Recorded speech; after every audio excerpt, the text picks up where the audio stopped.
नमस्कार दोस्तों, मेरा नाम है विमल सिंह बालाजी। स्टडी अड्डा में आपका स्वागत है। यूपी टेट, सी टेट और सुपर टेट के लिए मॉडल पेपर हम आपको करा रहे हैं। तो मॉडल पेपर नंबर 16 के से पहले सीडीपी के 30 प्रश्न देखे थे। साइड में आई बटन पिछला वाला वीडियो आपको मिल जाएगा।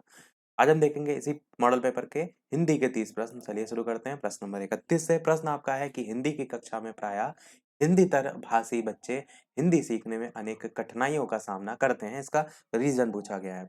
प्रायः हिंदी और जो उनकी मातृभाषा है उसकी संरचना में अंतर होता है। आप कहेंगे बिल्कुल होता है। वे मन लगाकर हिंदी नहीं सीखते, बिल्कुल गलत है। हिंदी सीखने के प्रति उनमें अरुचि होती है, यानी इंटरेस्ट ही नहीं होता है, ऐसा आप बिल्कुल नहीं कह सकते। हिंदी बहुत कठिन भाषा है, ये तो बिल्कुल ही गलत है। पहला ही ऑप्शन यहाँ पर होगा कि प्रायः जो हिंदी और उनकी जो मातृभाषा है उसकी संरचना में अंतर पाया जाता है, तो यही आपका ऑप्शन यहाँ पर सही होगा। 32 प्रश्न है, इनमें से कौन सा उपन्यास का तत्व जो है वो नहीं है, आपसे पूछा गया है। सौंदर्यानुभूति, देश काल, शैली, कथा वस्तु। उपन्यास का जो है तत्व इनमें से कौन सा जो है वो नहीं है। आंसर की बात करते हैं इन चार ऑप्शन में से, तो आपका सौंदर्यानुभूति जो है ये आपका सही हो जाएगा। सौंदर्यानुभूति अधिकतर आपको अलंकार में देखने को मिल जाती है, पर उपन्यास का तत्व जो है ये नहीं है। आपका पहला ऑप्शन यहाँ पर जो है वो सही होगा। अगला 33 प्रश्न कि संस्कृत के वे शब्द जो हिंदी में बिना किसी परिवर्तन के प्रयुक्त होते हैं वो जो है वो क्या कहलाते हैं। संस्कृत कहलाते हैं, तद्भव कहलाते हैं, तत्सम कहलाते हैं, देशज कहलाते हैं। तो संस्कृत वाला तो ऑप्शन सबसे पहले आप काट देंगे, इससे तो कोई मतलब ही नहीं है। देशज की बात यहाँ पर तब होती है जब देसी भाषा के शब्द की कोई बात हो रही हो। यहाँ पर तो संस्कृत और हिंदी की बात हो रही है। अब आपको तत्सम तद्भव में छांटना है कि संस्कृत के शब्द है जो कि हिंदी में बिना किसी परिवर्तन के प्रयुक्त में हो, तो जब हिंदी में प्रयुक्त हुए हैं तो वो हो जाएगा आपका तत्सम शब्द, क्योंकि संस्कृत के हैं। मैंने आपको कितनी बार बताया कि संस्कृत आप तत्सम में जो सा आता है उससे जोड़कर याद रख सकते हैं कि संस्कृत के अगर शब्द हैं तो तत्सम हो जाएगा, और हिंदी में जो शब्द होते हैं तद्भव में देखिए कहीं सा नहीं आ रहा है, संस्कृत के लिए नहीं आ रहा है, तो वो तद्भव हो जाएगा। आंसर यहाँ पर थर्ड तत्सम सही होगा। 34 प्रश्न है, सरस्वती पत्रिका के संपादक जो है वो कौन थे। श्याम सुंदर दास, महावीर प्रसाद द्विवेदी, रामचंद्र शुक्ल, प्रताप नारायण मिश्र। तो बताइए कौन सा सही होगा। सरस्वती पत्रिका पूछी भी जाती है। आंसर की बात करते हैं तो आपका ऑप्शन यहाँ पर महावीर प्रसाद द्विवेदी जो है वो सही होगा। सरस्वती पत्रिका के संपादक कौन थे, तो महावीर प्रसाद द्विवेदी जो है वो थे। 35 प्रश्न, तुलसीदास जी अपनी जो रचना है उनमें किसका वर्णन जो है वो उन्होंने किया है। शिव, कृष्ण, राम, विष्णु। बताइए तुलसीदास जी ने अपनी रचनाओं में किसका वर्णन जो है वो किया है। तो पूरी आपने रामचरितमानस पढ़ी है, आप जानते हैं कि राम जो है उनका वर्णन किया है। थर्ड वाला ऑप्शन यहाँ पर सही होगा। 36 प्रश्न आपका है कि दोहा कोश के रचयिता जो है वो कौन है। चार ऑप्शन है, लुइपा है, जोइंदू है, सरहप्पा है या कनहप्पा है। दोहा कोश के रचयिता जो है वो कौन है। आंसर की बात करते हैं तो आपका ऑप्शन सरहप्पा जो है थर्ड वाला ऑप्शन सही हो जाएगा, दोहा कोश के रचयिता।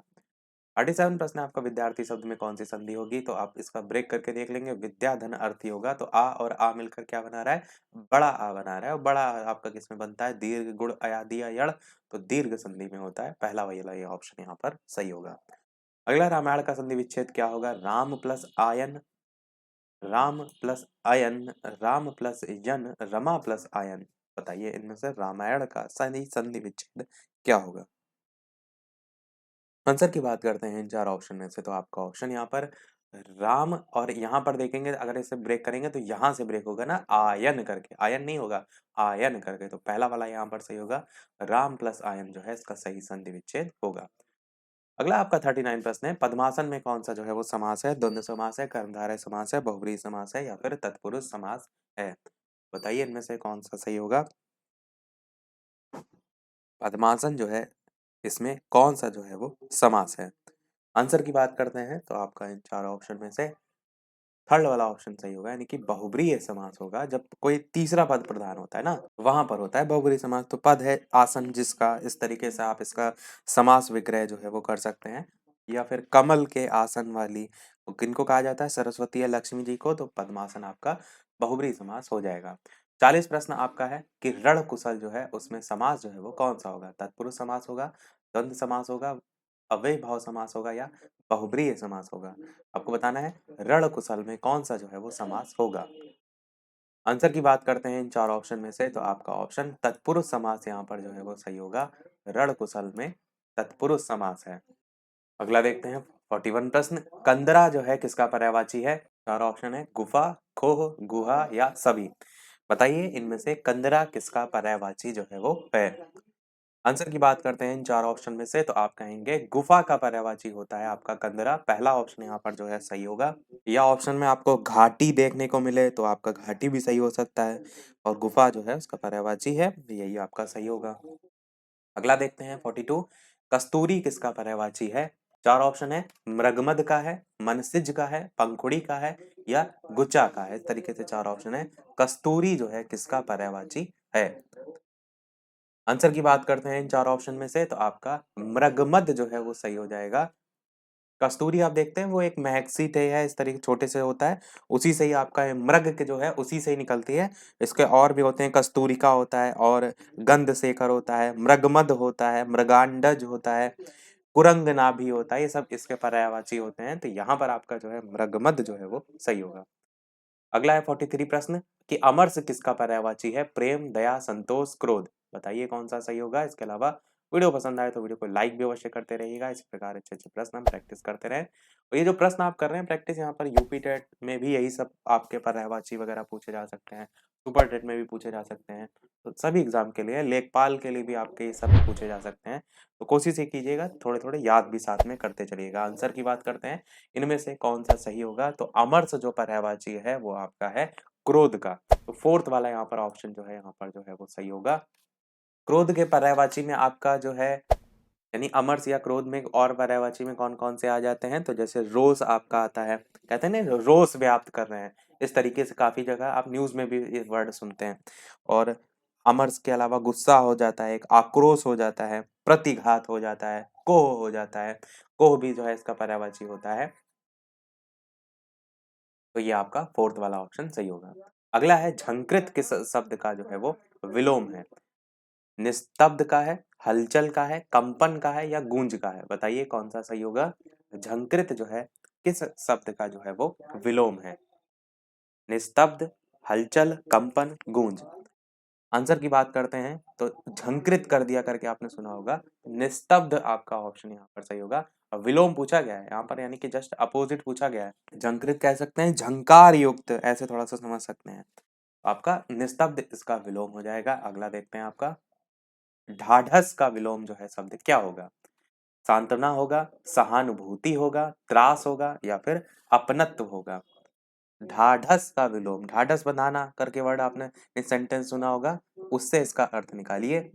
आंसर की बात करते हैं तो ढाढ़स का विलोम होता है तो त्रास विलोम होता है। देखिए यहाँ पर कई आपको विलोम नए देखने को मिल रहे हैं, जिनको इसीलिए मैंने कहा कि याद भी करते चलिएगा। ढाढ़स का विलोम शब्द क्या होता है? त्रास होता है। ढाढ़स हम बोलते नहीं, कैसे किसी को अगर दिलासा दिलाना हो, कहते हैं ढाढ़स बनाना, तो तसल्ली दिलाना, सांत्वना दिलाना, उसके संदर्भ में हम बोलते हैं, तो उसका विलोम होता है त्रास।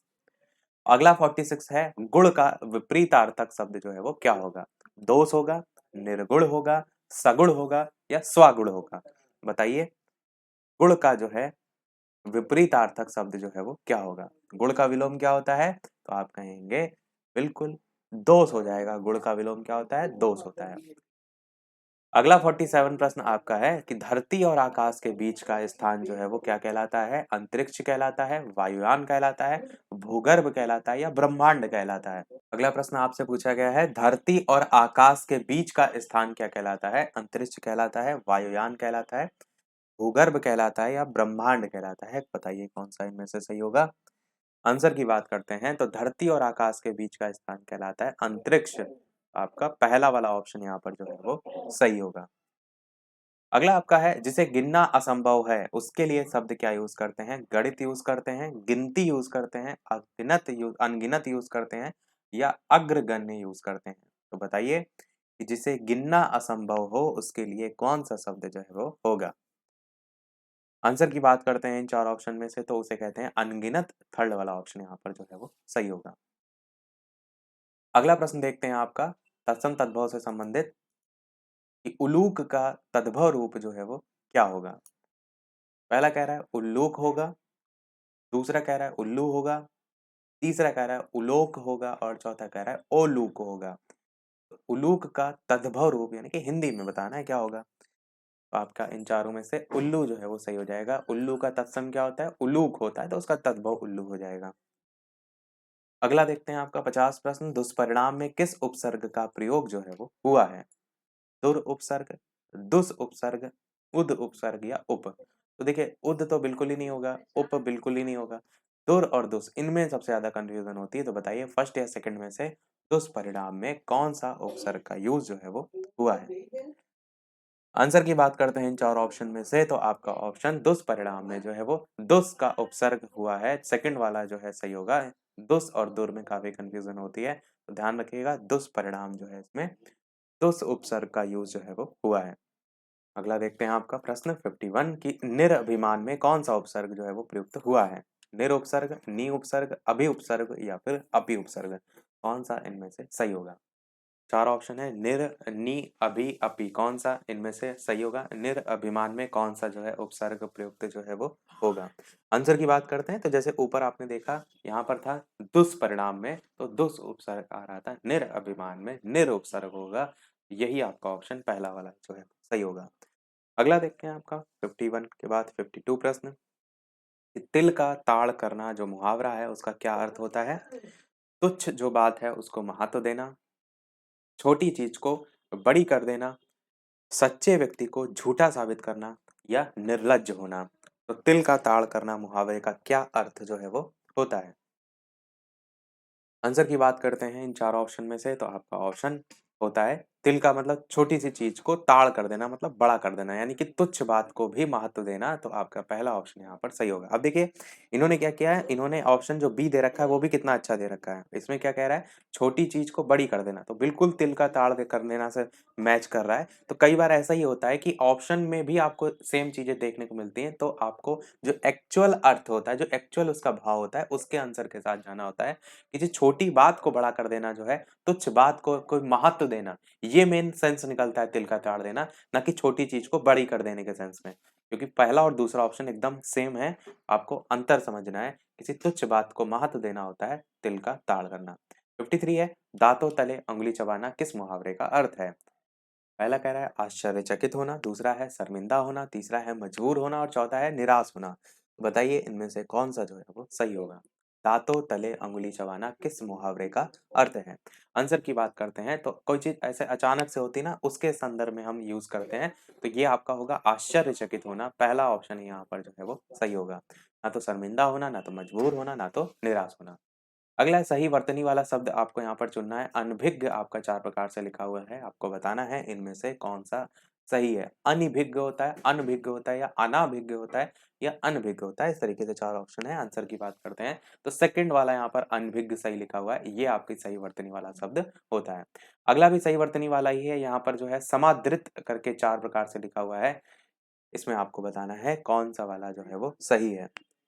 सही वर्तनी कई बार देखिए ऐसे सरल-सरल से जो क्वेश्चन होते हैं हिंदी पोर्शन में वो गलत हो जाते हैं, तो ये सबको आपको पता होना चाहिए, प्रैक्टिस होनी चाहिए, ताकि सरल प्रश्न तो आपके हर हाल में सही हो। आंसर की बात करते हैं तो समादृत इन चारों में से सेकंड वाला बिल्कुल सही लिखा है। ये वाली रा लगती है नीचे वाली, ये वाली रा लगती है दा में, ध्यान रखिएगा। अब सम्रादत भी आपका थोड़ा बहुत देखने में सही लग रहा है, यहाँ पर बिंदी भी लगी है, पर होता आपका समादृत इस तरीके से है, तो सेकंड वाला सही होगा।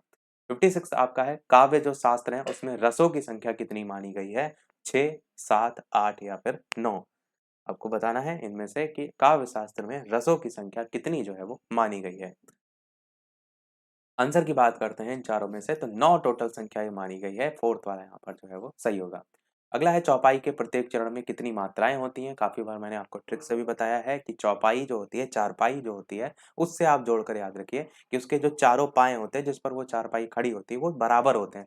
तो इनमें भी प्रत्येक चरण में जो मात्राएं होती हैं वो बराबर होती हैं। कितनी कितनी होती हैं, तो आप कहेंगे चारों जो है वो बराबर होती हैं, वो 16-16 मात्राएं होती हैं।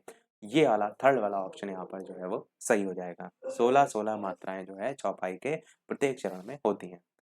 अगला है 58 जो कि हमने पिछले वाले वीडियो में पूछा भी था कि हरि गीतिका के प्रत्येक चरण में कितनी मात्राएं जो है वो होती हैं। 22 होती हैं, 24 होती हैं, 26 होती हैं या 28 होती हैं। आपको बताना है हरि गीतिका के प्रत्येक चरण में कितनी मात्राएं होती हैं।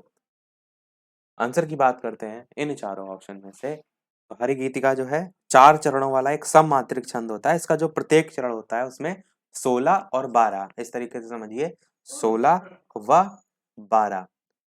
इसके विराम से जो है टोटल मात्राओं की संख्या की बात करें तो 28 मात्राएं होती हैं। अब ऐसे अलग-अलग भी पूछा जा सकता है कि 16-16 होती हैं, 16-12 होती हैं, 16-18 होती हैं, ऐसे करके तो 16 और 12 के विराम से 28 मात्राएं होती हैं, ये ध्यान रखिएगा। और अंत में इसमें लघु गुरु आना जो है वो अनिवार्य होता है। जब आप मात्रा नहीं लिखते हैं, जैसे 2 मात्रा के लिए एस लिखते हैं, 1 लिखते हैं, गिनने के लिए मात्राएं, उसी की यहाँ पर बात जो है वो की गई है। अगला 59 प्रश्न लास्ट होगा इस वीडियो का, और लास्ट वाला एक प्रश्न हम आपसे भी पूछेंगे, जैसे कि सभी वीडियो में हम आपसे एक ना एक प्रश्न पूछते हैं। प्रश्न आपका है कि ये जो पद दे रखा है इसमें कौन सा जो है वो अलंकार है? माला फेरत जुग गया, फिरा न मन का फेर, कर का मन का डारी दे, मन का फेर। तो रूपक, अनुप्रास, यमक और उल्लेख, ये 4 ऑप्शन है। बताइए इनमें से कौन-सा अलंकार होगा? यूपी टेट में बहुत अलंकार से क्वेश्चन आए थे, तो आपको अलंकार से जितने भी रिलेटेड हैं, अच्छे से पढ़ना होगा ताकि दोबारा जब यूपी टेट की परीक्षा हो, तो आपको सभी जो मेन एग्ज़ाम्पल है वो कम से कम याद होने चाहिए। इसके अलावा चैनल पर नए हो तो सब्सक्राइब करके अवश्य जुड़ जाइएगा ताकि इसी प्रकार आगे भी हम अच्छे-अच्छे प्रश्न प्रैक्टिस करते रहें, और टेलीग्राम चैनल से ना जुड़े हों तो सर्च करके भी जुड़ सकते हैं बालाजी स्टडी अड्डा। तो आंसर की चलिए बात करते हैं इन चारों ऑप्शन में से। तो आपका ऑप्शन यहाँ पर तो आपका यहाँ पर ऑप्शन यमक अलंकार जो है वो सही होगा। कैसे होगा? जैसे यमक अलंकार में क्या होता है, जैसे हम पढ़ते हैं ना, कनक कनकते सौगुनी, यानी कि एक शब्द जो है आपका एक से अधिक बार आया होता है, उसका जो अर्थ होता है वो अलग-अलग होता है। अब यहाँ पर अगर आप देखेंगे तो यहाँ पर जो मनका करके आपका आया है और एक ये मनका करके आया है, इस तरीके से 2 बार आया है, पर दोनों बार इसका अर्थ अलग है। मनका जो है, एक बार जो तात्पर्य है इसका वो मोतियों से है, और जो दूसरे का तात्पर्य है वो है मनका से है। तो यहाँ पर क्या है, भिन्न-भिन्न अर्थ के रूप में यूज़ हो रहा है ना, तो इसलिए आपका यहाँ पर जो है यमक अलंकार जो है वो होगा। और इसका अर्थ क्या होता है इस पूरे वाक्य का, इस पद्य का? तो इसका अर्थ ये होता है कि कोई व्यक्ति क्या है, लंबे समय तक हाथ में लेकर मोती की माला तो घुमा रहा है, पर मन में उसके कहीं कपट है, या मन का जो भाव है वो नहीं बदलता है, उसके मन की हलचल शांत नहीं होती है। तो कबीर जो हैं, कबीरदास जी जो हैं, उन्होंने ऐसे व्यक्ति को सलाह दी है कि हाथ की जो माला है इसको फेरना छोड़कर मन के मोतियों की माला बदलो, मतलब मन साफ शुद्ध हो, मतलब उसके संदर्भ में बताया कि कर का मन का डारी दे, मन का फेर है, तो उसके संदर्भ में थर्ड वाला यमक अलंकार सही होगा। तो सभी प्रश्न समाप्त हुए। एक प्रश्न आपके लिए भी, जैसे कि सभी वीडियो में हम आपसे एक ना एक प्रश्न पूछते हैं। तो ये है आपका इस वीडियो का प्रश्न, जिसका आंसर वीडियो के मेन कमेंट में टाइप करके आपको बताना है कि कॉप 21 पर्यावरण सम्मेलन का आयोजन किस स्थान पर किया गया? पहला ऑप्शन है पेरिस, दूसरा ऑप्शन है कानकून, तीसरा ऑप्शन है क्योटो और चौथा ऑप्शन है नागोया। तो इन चारों में से कौन सा सही होगा? अपना आंसर वीडियो के मेन कमेंट में टाइप करके बताइएगा। लाइव टाइमिंग 2 है, दोपहर के 3 बजे और शाम के 8 बजे। लाइव आकर भी वीडियो आप देख सकते हैं, प्रश्नों की प्रैक्टिस कर सकते हैं। तो आज वीडियो में इतना ही रखते हैं। मिलते हैं अगले वीडियो में कुछ नए प्रश्नों के साथ, नए टॉपिक के साथ। तब तक के लिए नमस्कार। जय हिंद।